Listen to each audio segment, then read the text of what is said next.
নমস্কার বন্ধুরা, আমি অরূপ কুলভি। আমাদের হাতে এম সাইন বা এন সাইন থাকা একটা আলাদা ব্যক্তিত্ব বোঝায়। এ নিয়ে আজকে আমার আলোচনা। তখন আমরা বুঝবো যে কোন সাইনটাকে এন সাইন বলা হয় বা কোনটাকে এম সাইন বলা হয়। হাতে নাতে একদম একদম কাগজ কলমে।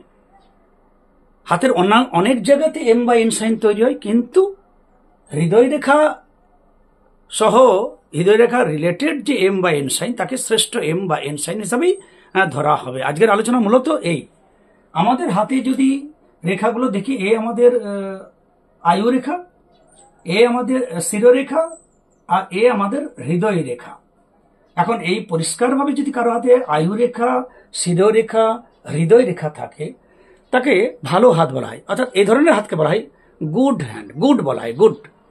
এখন এই হৃদয় রেখা থেকে যদি কোথাও একটা শাখা রেখা কানেক্টিং হয়ে শিরোরেখার সঙ্গে যুক্ত হয়, তাহলে এটা হয়ে যায় ইংরেজি লেটার এন।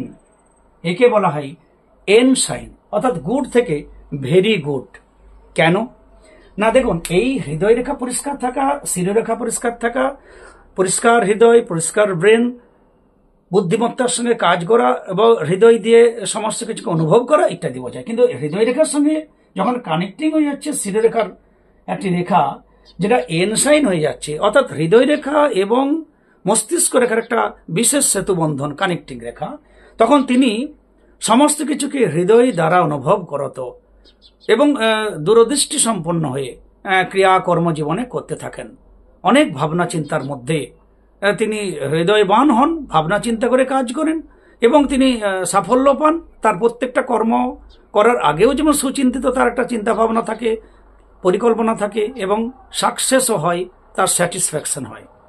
তাহলে হৃদয় রেখা আর শিরোরেখার সঙ্গে এই ধরনের যদি কানেক্টিং রেখা থাকে, যা এন এর মতো হয় ইংলিশ লেটার, তাকে বলা হয় এন সাইন। এ থাকা ভেরি গুড। এবারে সৌভাগ্যবশত যদি কারো শুক্রবন্ধনী এভাবে থাকে, এখানে কোথাও এভাবে রেখাকে আমরা বলি শুক্রবন্ধনী, তাহলে এভাবে যদি কারো শুক্রবন্ধনী থাকে, তখন এটা ইংরেজি লেটার এম এর মতো হয়ে যাচ্ছে। দেখুন, এম অর্থাৎ এই এম আকৃতি হওয়া, এটাকে বলে এম সাইন। এই এম সাইন হতে গেলে শুক্র বন্ধনী বা ভেনাস বন্ডের একটা ভূমিকা আছে, ছোট হোক বড় হোক। যদি এটা পরিষ্কার একটা এম সাইন হয়, তাহলে তার হাত এক্সেলেন্ট, অর্থাৎ হৃদয়বান, দূরদৃষ্টি সম্পন্ন, সূক্ষ্ম, মেধাবী এবং তিনি বহু জনপ্রিয়, বহু ভালোবাসার মানুষ, বহু প্রিয় মানুষ হবেন। তার কোনো অভাব অভিযোগ থাকবে না।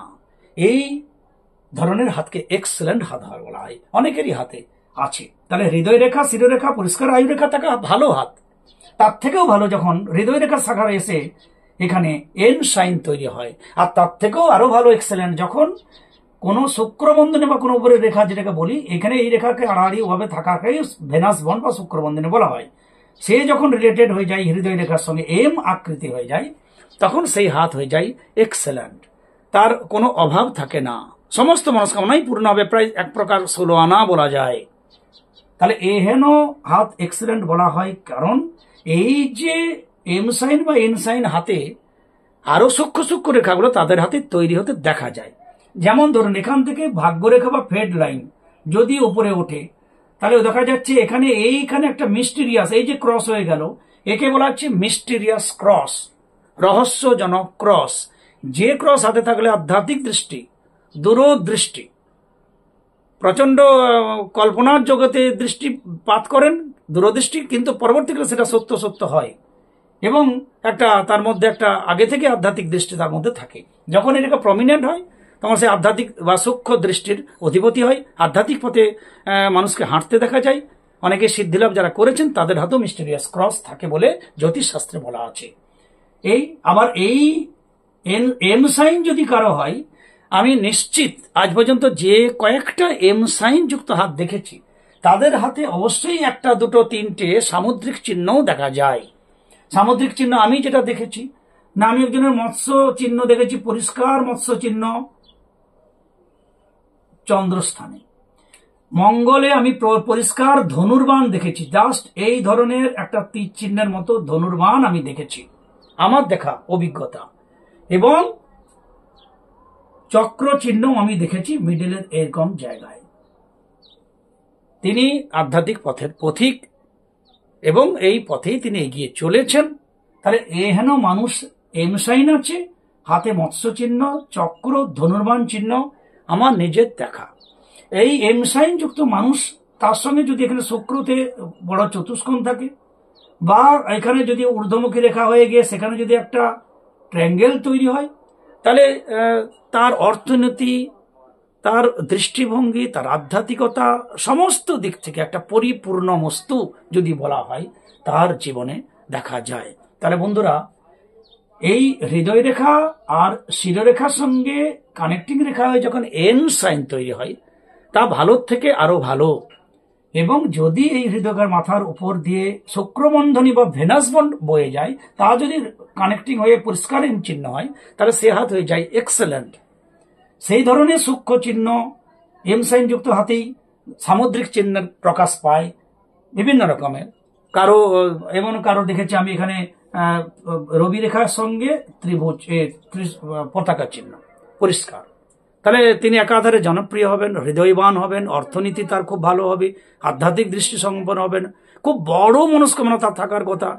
যদি আধ্যাত্মিক তিনি একটি বড় আশ্রম করব, কি দুস্থ মানুষদের সেবা করবে, ধরনের বড় বড় মনোভাব থাকে এবং তা পরবর্তীকালে শেষ জীবনে সে মনস্কামনা পূরণ হয় এবং তিনি সেই পরম ধামে গমন করেন, তার ইষ্ট সিদ্ধি পর্যন্ত হয়। তাহলে এ হেন শুভ চিহ্ন, সূক্ষ্ম চিহ্ন এন বা এম সাইন হাতে দেখা যায় বলেই এই হাত উন্নত হয়।